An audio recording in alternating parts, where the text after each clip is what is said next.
una hoja en blanco para escribir una nueva historia, yo vi emoción en sus ojos. Este privilegio de nacer de nuevo es una cosa que no se puede describir con palabras. Yo me bauticé con 13 años de edad. Hasta hoy recuerdo la emoción que sentí cuando salí del agua del bautismo. Toda tu vida queda para atrás, tu vida pasada, tus pecados son perdonados. Mañana o pasado mañana vamos a estudiar el asunto del bautismo más detenidamente. Pero esta noche vamos a ver la entrega de Marta al Señor Jesucristo. Marta, tú no podemos decir que has sido una gran pecadora que estaba ahí en el fango del pecado, nada de eso. Pero tu vida era vacía. Buscabas un sentido para tu vida y lo has encontrado en Cristo Jesús.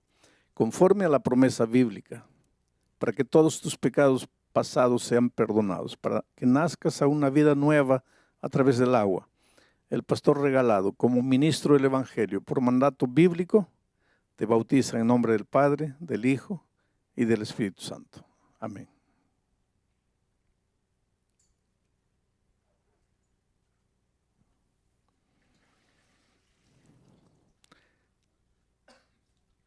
A mí me gusta decir, miren los ojos. Cuando las personas salen de las aguas del bautismo, hay un brillo de esperanza. Las cosas viejas pasaron, he aquí todo ha sido hecho de nuevo. Si uno de ustedes todavía no ha pasado por la experiencia del bautismo, pues nunca van a entender. Porque para entender hay que vivir, el salir del agua y abrir las alas y volar por el azul infinito del cielo que Dios tiene preparado para nosotros. Que Dios bendiga a Marta. Vamos a entrar al mensaje de esta noche. Voy a hacer una pequeña revisión para que ustedes entiendan. El mensaje de esta noche no es fácil de ser entendido. Hay mucho cristiano que lee la Biblia y no logra entender.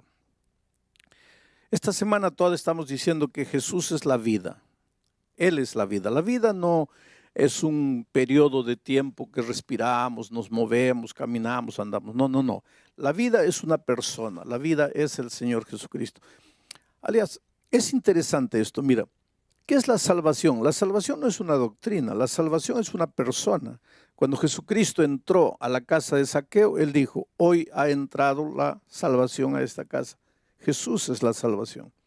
Si quieres ser salvo, no tienes que tratar de hacer nada. Si quieres ser salvo, tienes que vivir en comunión con la persona salvación y ya estás salvo porque Él es la salvación. Si quieres disfrutar de vida plena y si Jesús es la vida, pues no te separes de Jesús y vivirás la vida con sentido, la vida exuberante, la vida plena. ¿Qué es la justicia? Jesucristo o el profeta Jeremías, hablando de la venida del Mesías, dijo que en los días del Mesías Judá sería salvo, Israel estaría seguro, y este será el nombre por el cual lo llamarán Señor Justicia Nuestra. Jesús es la justicia. ¿Quieres ser un hombre justo? Pues ve a Jesús, vive una vida de compañerismo con Jesucristo. ¿Qué es la verdad? Se filosofa tanto en la verdad. La verdad es relativa, la verdad es absoluta, que cada uno tiene su verdad. Ahora viene Jesucristo y dice, yo soy la verdad. ¿Quieres encontrar la verdad? Porque te digo una cosa, la verdad es cristalina, la verdad es limpia, pero la verdad es sana. La mentira engaña. Andar en la mentira es andar en la penumbra. Te tropiezas, te caes, sufres. Entrar a la verdad no es fácil, porque la verdad no te dice lo que tienes, lo que te gusta escuchar, lo que quieres oír. La verdad te dice la verdad. La verdad es como un espejo, no te esconde la realidad. Yo quisiera tener cabello, pero cuando voy al espejo, el espejo me dice la verdad. La verdad. Hay mucha gente que no se quiere confrontar con la palabra de Dios porque tiene miedo de la verdad. Y sin embargo, ¿de qué vale que yo me ponga peluca, que ande disfrazando, que parezco que tengo cabello. La realidad es mía. Tengo que aprender a ser feliz con mi realidad. Bueno, ¿qué es la verdad? La verdad es Cristo. Yo soy la verdad, dijo él. ¿Quieres andar en la verdad? Pues anda con Cristo. Él dijo, yo soy el camino. Hay gente que me dice, pastor, yo no sé cómo salvar mi matrimonio. Pastor, yo no sé cómo educar a mis hijos. Pastor, yo no sé cómo pagar mis deudas. ¿No sabes cómo? Entonces necesitas encontrar el camino. Porque si no sabes cómo, estás perdido. Y si estás perdido, no has encontrado el camino. Y Jesús es el camino. Ve a Jesús, vive con Él, no te separes de Él. Tú te das cuenta que la vida cristiana toda es comunión con Cristo. Es por eso que el centro de la experiencia cristiana es Jesucristo. No es tu ropa, no es la música, no es la comida, no es el cabello, no es el sábado, no es el diezmo. Todo eso tiene su importancia y tiene su lugar en la vida cristiana, pero el centro del cristianismo es Cristo. Por eso el cristianismo se llama cristianismo. El centro de la vida del cristiano no es la iglesia, porque si fuera la iglesia, el cristianismo tendría que cambiar de nombre, tendría que llamarse iglesismo. Pero se llama cristianismo, porque Jesús es el centro de la vida cristiana. ¿Y entonces por qué vamos a la iglesia? Porque Jesús dice que Él es la cabeza y la iglesia es su cuerpo. Y si yo quiero estar con Cristo, tengo que estar en su iglesia, porque simboliza el cuerpo de Cristo. Y si yo amo a Jesús, amo la cabeza y amo al cuerpo. No puedo separar ambas cosas. Bueno, vamos a entrar al tema de esta noche. Aquí está Jesús, Él es la vida. Si Jesús es la vida y yo me separo, entro al territorio de la muerte. No es una muerte instantánea, ya lo dije, es una muerte lenta, paulatina. Ojalá que fuera instantánea, porque si fuera una muerte instantánea, pues me separo de Jesús y muero. Y se acabó, ya no hay dolor, ya no hay sufrimiento, porque los muertos nada saben. El asunto es que esta muerte no es instantánea, es un morir muriendo en gerundio. Desde el momento que me separo de Jesús, empiezo a morir. Muere mi familia, mi vida financiera, mi vida profesional, mi vida personal, mueren mis valores, mis virtudes y finalmente mueren las ganas de vivir y no quiero vivir más. Ahora un día me encuentro aquí desesperado, todo anda mal en mi vida, tengo ganas de matarme y yo pregunto, ¿hay solución? Claro que hay solución. ¿Y cuál sería la solución lógica? Pues volver al Señor Jesucristo. Solo que ahí, cuando estoy volviendo al Señor Jesucristo, aparece el enemigo y dice, no. La palabra de Dios, porque el diablo usa la palabra de Dios cuando le conviene. Ojalá que usara la palabra de Dios completa. No, él agarra lo que le conviene. Entonces dice, la palabra de Dios dice, la paga del pecado es la muerte. Y este pecó, por lo tanto tiene que morir. Tiene que morir. Entonces aparece la figura maravillosa de Jesucristo y dice, no, él merece morir porque Él se fue, voluntariamente se fue, entró al territorio de la muerte, merece morir, pero yo voy a morir en su lugar. Y Él ya no necesita morir, porque Él va a transferir todos sus pecados para mí y yo voy a ir a la cruz del Calvario llevando los pecados de Él. Él está libre, ya sin pecado, porque ya pasó todos los pecados para mí y yo voy a morir en la cruz del Calvario. Solo que este concepto teórico es difícil de entender por el ser humano. Por eso Dios le dio a Israel la orden, hágame un santuario. Y lo que sucede en ese santuario es la explicación práctica de cómo funciona la salvación. Y entonces anoche dijimos que en Israel, en el santuario de Israel, cuando un pecador reconocía que había pecado y reconocía que tenía que morir por causa de su pecado, agarraba un corderito inocente e iba al santuario, a la presencia del sacerdote, y colocaba el santuario en el altar, colocaba el corderito en el altar y levantaba el cuchillo. Pero antes de eso, antes de levantar el cuchillo, colocaba la mano en el corderito y transfería todos sus pecados para el corderito. Porque si hubo pecado, tiene que haber muerte. Él no quería morir, alguien tenía que morir. En nuestro caso, quien muere es Cristo. Pero para que los seres humanos entendieran de manera vívida eso, existía el sistema de sacrificios. El pecador transfería todos sus pecados para el corderito, que no había hecho nada, que no tenía culpa de nada, y después levantaba el cuchillo y el pobre animalito lo miraba ahí con sus ojitos, y él tenía que clavarle el cuchillo y tenía que derramar la sangre, y el pobre animalito se movía en los estertores de la muerte, y el pecador entendía qué terrible es el pecado, qué terrible es alguien morir por causa del pecado. Pero en el plan de la salvación el pecador no necesita morir, puede transferir su pecado a otro. En Israel, al Cordero. Y para nosotros podemos transferir nuestro pecado a Cristo. Y Él murió en la cruz como un cordero, fue llevado al matadero. Y como una oveja muda delante de sus trasquiladores, enmudeció y no abrió su boca, dice Isaías 53. Muy bien, ahora vamos a entrar al tema de hoy. Una vez que había sido sacrificado el cordero, el pecador ya estaba libre de sus pecados, porque ahora todos sus pecados habían pasado al cordero. Y el cordero ya había muerto por sus pecados. Pero no terminaba el ceremonial ahí. Y ahora voy a leer para ustedes lo que dice Levítico capítulo 4, versículo 30. Luego que el corderito había muerto y la sangre se había derramado, luego, con su dedo, el sacerdote tomará de la sangre y la pondrá sobre los cuernos del altar del holocausto y derramará el resto de la sangre al pie del altar.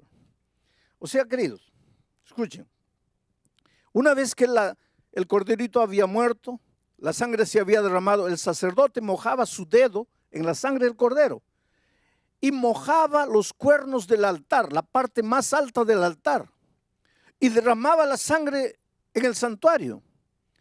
Y de esta manera, los pecados del pecador que habían sido transferidos para el cordero, ahora eran transferidos para el santuario. Y aquí viene lo difícil y lo que mucha gente no entiende. Pero ¿por qué tenía que ser esos pecados? Tenían que ser transferidos al santuario. Una vez por año, Dios le daba a Israel una orden. Y les voy a leer la orden que Dios le daba a Israel. Y esto se realizaba una única vez por año. Levítico capítulo 6, versículo 25. Dice así: habla a Aarón y a sus hijos y diles: esta es la ley del sacrificio expiatorio. En el lugar donde se degüella el holocausto será degollada la ofrenda por el pecado delante de Jehová. Es cosa santísima. El sacerdote que la ofreciere por el pecado la comerá en lugar. Antes quiero explicarles esto.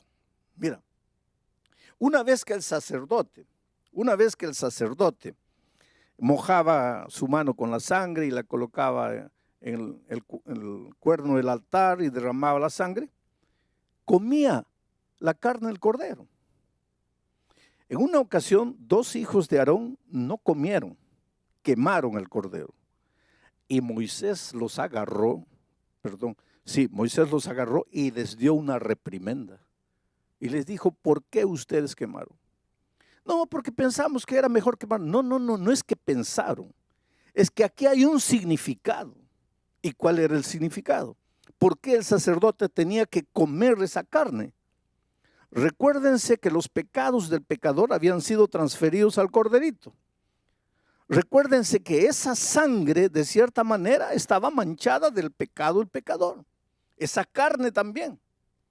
Ahora los pecados eran transferidos para el santuario.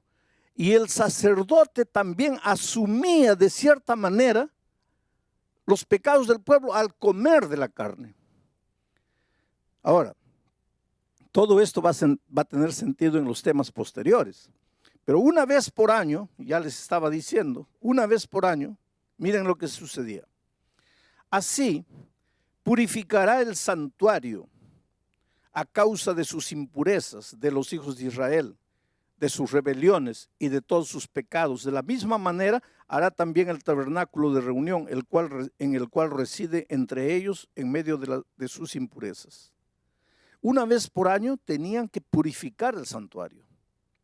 ¿Qué día y cómo se hacía esto? En el versículo 29 dice, en el mes séptimo, a los 10 días del mes afligiréis vuestras almas y ninguna obra haréis, ni el natural ni el extranjero que mora entre vosotros, porque en ese día se hará expiación por vosotros y seréis limpios de todos vuestros pecados delante de Jehová. Muy bien, ahora voy a tratar de explicarles este asunto. Miren, cuando el pecador transfería sus pecados al Cordero, él se iba libre. Ya no tenía pecado porque su pecado había pasado para él. Ya no necesitaba morir él porque el corderito moría en su lugar. Pero a través de la sangre del Cordero, los pecados eran transferidos para el santuario. Los pecados no se evaporaban. No es porque él dijo perdón, ya se hicieron humo. Los pecados estaban registrados, estaban manchados en el altar del santuario con la sangre del Cordero.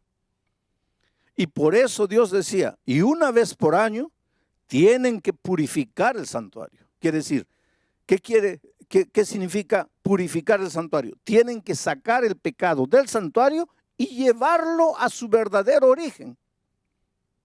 Entonces, en ese día, que era llamado el día de la expiación, el sacerdote se vestía una ropa bonita, especial, que solo se vestía ese día, realizaba el sacrificio del cordero y entonces entraba al lugar santísimo, a la misma presencia de Dios, confesando los pecados del pueblo.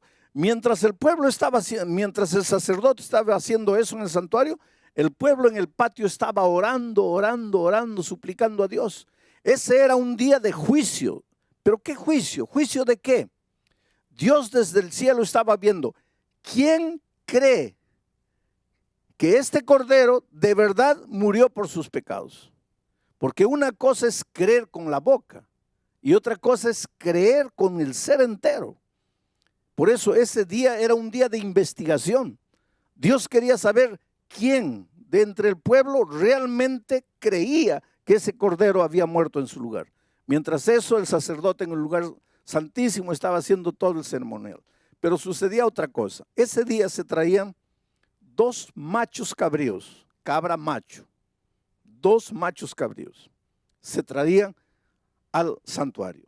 Ahora miren, todo esto está escrito ahí. Cuando ustedes tengan tiempo, lean.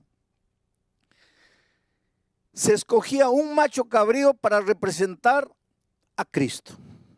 Era ese macho cabrío dedicado a Dios. El otro macho cabrío era dedicado a Azazel. Azazel era un símbolo de los demonios, del diablo en realidad. El macho cabrío dedicado a Dios era sacrificado.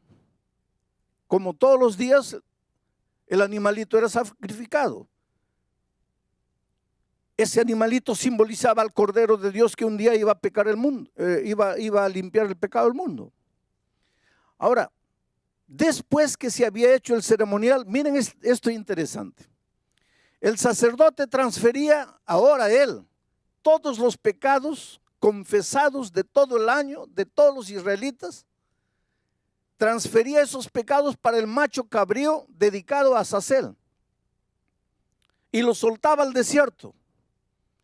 Y el animal se iba por el desierto llevando simbólicamente todos los pecados y moría en el desierto, de hambre, de inanición, de sed, moría cargando todos los pecados de la humanidad. Y entonces mucha gente piensa y dice así, quiere decir que nosotros somos salvos por el diablo, porque ese macho cabrío simbolizaba al diablo. Quiere decir que nosotros somos salvos por el diablo, que el diablo se lleva finalmente nuestros pecados. No es así. Somos salvos por el sacrificio del Cordero de Dios que quita el pecado del mundo. Y entonces, ¿por qué el macho cabrío dedicado a Azazel se llevaba los pecados? Porque aunque los pecados ya fueron perdonados para el ser humano, hay un verdadero autor de todos los pecados.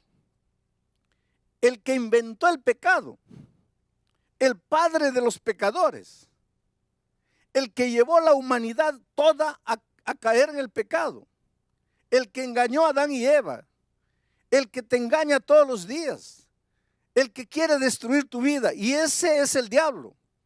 Y finalmente, aunque Cristo nos salva por su gracia maravillosa, por el sacrificio del Cordero, el diablo tiene que asumir la responsabilidad final del origen del pecado. Y es por eso que ese macho cabrío era llevado y llevaba cargando simbólicamente los pecados confesados de todo el pueblo. No para hacer expiación por el pueblo, porque quien hacía expiación era el Cordero de Dios. Él llevaba porque finalmente era el responsable del origen de todos los pecados. Ahora yo sé que todo esto es un poco complicado, pero es lo que la Biblia dice y yo tengo que explicarlo de la mejor manera, de la manera más, miren que yo estoy saliendo de las complicaciones para tratar de explicarles de la manera más simple. Pero lo que realmente me importa esta noche es que tú eres precioso a los ojos de Dios. Es que Dios te ama y te voy a contar una historia de la vida real para ver cómo es el amor redentor de Dios y para mostrar que si un día te pierdes, va a ser únicamente porque quieres perderte, no porque caíste, porque caer todo el mundo puede caer, sino porque no creíste en el amor de Dios y en el poder transformador de Dios. Antonio era un muchacho de 14 años. Nunca conoció a su padre. Tenía un hermanito de 10 años, hijo del mismo padre. La madre, en su afán de poder educar a los hijos, de poder ayudar, se casó con un hombre perverso, un hombre malo, un alcohólico, que no trabajaba, solo bebía, golpeaba a la madre. La pobre madre trabajaba lavando ropa, salía de día, de mañana, volvía en la tarde cansada, trayendo el dinero que había trabajado y el hombre la golpeaba, le quitaba el dinero, se iba a beber. Era una vida de miseria y en ese ambiente Antonio fue creciendo, ya tenía 14 años. Hay una cosa interesante, queridos, los hijos crecen. Y eso es una cosa que nosotros tenemos que colocar en la cabeza, los hijos crecen. El otro día yo estaba viendo una pareja que había sido invitada a un matrimonio de estrellas de televisión y la pareja quería ir, habían sido invitados, pero tenían una pequeñita de 2 años y no tenían con quién dejar a la niña. Y la señora estaba molesta y en un arranque de ira dice, ay, pero ¿cuándo crecerá esta niña? Y yo pensaba en mi corazón, ojalá que nunca creciera. Ojalá que se quedara con 2 años para el resto de la vida. Porque ¿qué trabajo te da una niña de 2 años? Que hay que cambiarle los pañales, que hay que acostarla, que hay que darle la comida. Ese es trabajo. Espera que tengan 14 años para que tú veas lo que es trabajo. Esperan que tenga 15 años para que veas lo que es dolor, lo que es sufrimiento. Y ahí te vas a agarrar la cabeza y decir, ay, ¿por qué creció esta niña? ¿Por qué no se quedó con 2 años? Bueno, este muchachito creció, ya tenía 14 años. Desde pequeñito vio a su madre ser golpeada por aquel hombre que no era su padre. Vio a su madre ser abusada y fue creciendo con odio en su corazón hacia el padrastro. Y un día el hombre llegó, golpeó a la madre, le quitó el dinero, se fue a beber, volvió completamente ebrio, se acostó en el sofá, estaba durmiendo. Y este muchacho pensó así, lo voy a matar, lo voy a matar. Y fue y agarró un palo enorme y vino, aprovechando que estaba durmiendo, y él pensó así, pero tengo que darle un golpe, porque si en el primer golpe no lo mato, él se levanta y me mata a mí. Y agarró con toda la fuerza y golpeó, pero pues le falló el tiro. El hombre, el borracho, se despertó y ahora él vino encima del muchacho. Y él tuvo que abandonar esa casa definitivamente. El hermanito de 10 años corrió atrás de él. Y allá en la esquina de la casa Le dice, ¿ahora qué vas a hacer? Y el muchacho de 14 años, el hermano mayor, le dice, mira, me voy, porque este tipo me va a matar. Me voy. Y el hermanito de 10 años le dice, pero mira, llévame contigo, porque él la va a descontar conmigo, llévame contigo. Y él miró a su hermanito de 10 años y le dice, mira, yo quisiera llevarte, pero no puedo, porque la vida no va a ser fácil para mí. ¿Cómo sobrevivir? ¿Y para qué te voy a hacer sufrir? Sobrevivir yo de alguna manera voy a lograr, pero contigo. Tú eres un niño, tú necesitas quedarte. Está mamá ahí. Y el hermanito le dice, no, llévame contigo. No, no puedo llevarte, trata de entenderme. Y el muchachito comenzó a llorar y él comenzó a irse, viendo llorando a su hermano. Por favor, llévame, llévame. Y el hermano se fue. Y pasó miseria, comió basura, vivió en la calle mucho tiempo, hasta que un día llegó un crucero, un navío a su ciudad y se metió ahí de polizonte, sin que nadie supiera. Estuvo una semana en el barco, muriendo de hambre, sin comer, escondido en el depósito, hasta que un día lo descubrieron y lo llevaron al capitán. Y el capitán le preguntó, ¿y cómo entraste aquí? Y le dijo, te voy a arrojar ahora al mar. No, por favor. Entonces le dijo el capitán, mira, vas a ir a la cocina y vas a ayudar al cocinero, a los cocineros allá, a lavar platos, a pelar papas, ve allá. Y fue así que él conoció al chef del navío, un hombre ya de edad. Él le contó su historia. El hombre se compadeció del muchacho y le dijo, mira, yo te voy a enseñar a cocinar y nunca vas a pasar hambre. Y esta es una profesión que te va a dar mucho dinero. Y lo adoptó prácticamente como su hijo. Y lo fue cuidando y enseñando. Después, cuando llegaron a la ciudad, lo dejó ahí, pero después fue visitándolo, ayudándolo, enseñándolo. Y este muchacho de 14 años continuó creciendo y se volvió un tremendo chef internacional, viajaba por el mundo todo, ganó algunos concursos, se llenó de dinero y decidió volver a su tierra, a México, a buscar a su madre, a su hermano. La madre había muerto, tuberculosa. Encontró a su hermano, una piltrafa humana, drogado, viciado. No era nada, era una cosa, era un objeto. Vivía en ese barrio con los drogadictos ahí. Y lo peor para él fue cuando el hermano le dijo, mira, ¿qué viniste a hacer hoy día? ¿Quieres ayudarme? Un día yo te supliqué, un día yo te imploré que me llevaras contigo y no quisiste. ¿Qué vas a hacer ahora por mí? Y cuando yo pienso en lo que Jesucristo hizo por nosotros, yo conocí a este muchacho Antonio. Y cuando me contó su historia me dice, pastor, mientras mi hermano viva allá donde vive, en medio de la basura, yo jamás voy a poder ser un hombre feliz. Yo estoy muriendo por dentro. Yo maté a mi hermano. Mi hermano está ahí porque yo no lo llevé, porque yo lo dejé, porque yo lo abandoné. Pero queridos, si un día uno de ustedes se pierde, si un día tú te pierdes, por favor, jamás digas que Jesús te abandonó, porque Él sí dejó todo allá en el reino de los cielos y vino a buscarte. La otra noche dije, cuando Adán y Eva pecaron, ¿qué cosa eran esos dos seres humanos en medio del universo gigantesco? Millones y millones de seres no caídos, de ángeles fieles. ¿Qué cosa era Adán y Eva? Dios podría abandonarlos, dejarlos ahí para siempre, perdidos.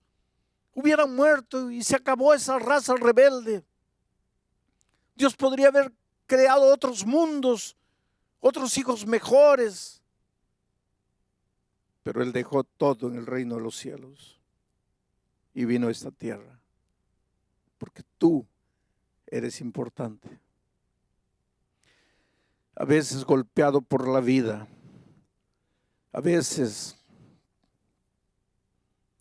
destruido por tus propios errores, atormentado por tu conciencia, azotado por tu culpa. Te preguntas, ¿qué ve Dios en mí para buscarme? Yo no sé. Jamás lo sabré. Porque yo no sé qué vio Dios en mí para buscarme. Una cosa sé. Necesitas parar de correr. Necesitas dejarte encontrar por el Señor Jesús. Necesitas confiar menos en tus fuerzas y más en el amor maravilloso de Jesucristo. Estás inmerso en un mundo materialista, en un mundo consumista, en un mundo humanista que te enseña, saca la energía interior, saca la vibra. ¿Qué energía interior? Dentro de ti solo hay un pozo de frustración, de fracaso. Levanta tus ojos al cielo, clama a Dios, ríndete, entrégate, sométete al poder divino. Dile, Señor Jesucristo, he intentado todo, he luchado solo, estoy cansado, estoy herido, no puedo más. Déjate encontrar por el Señor Jesucristo.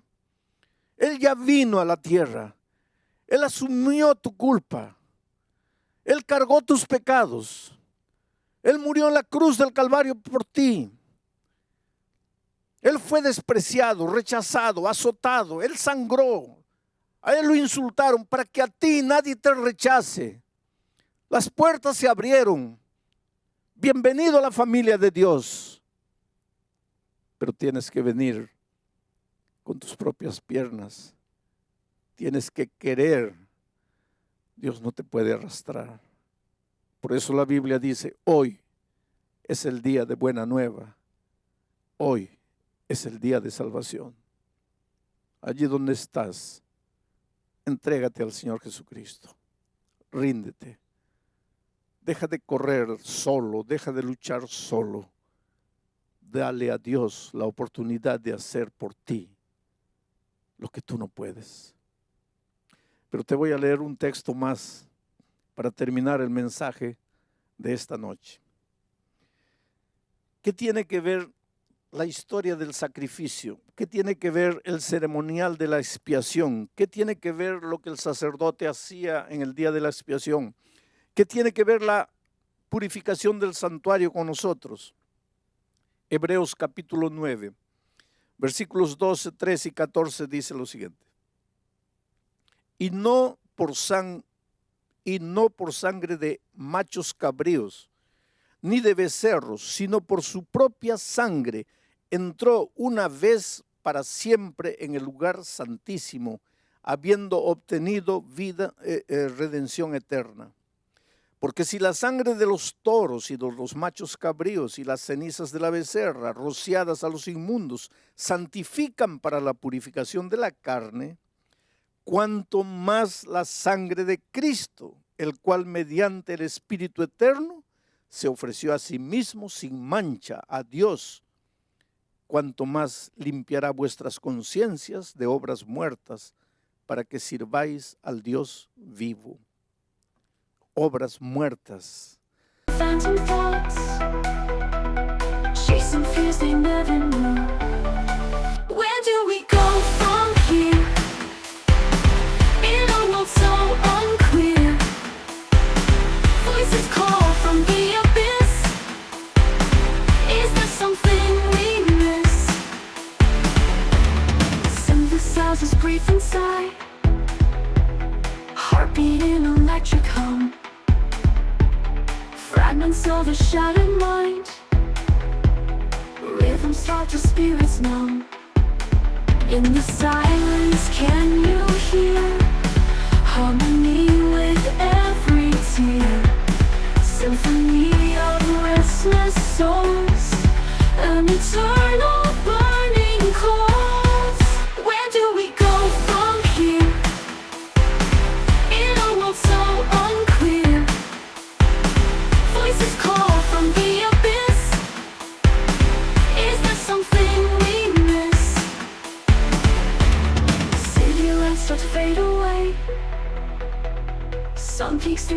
hazy sky, a chance to break the endless chase, a moment for a single sigh.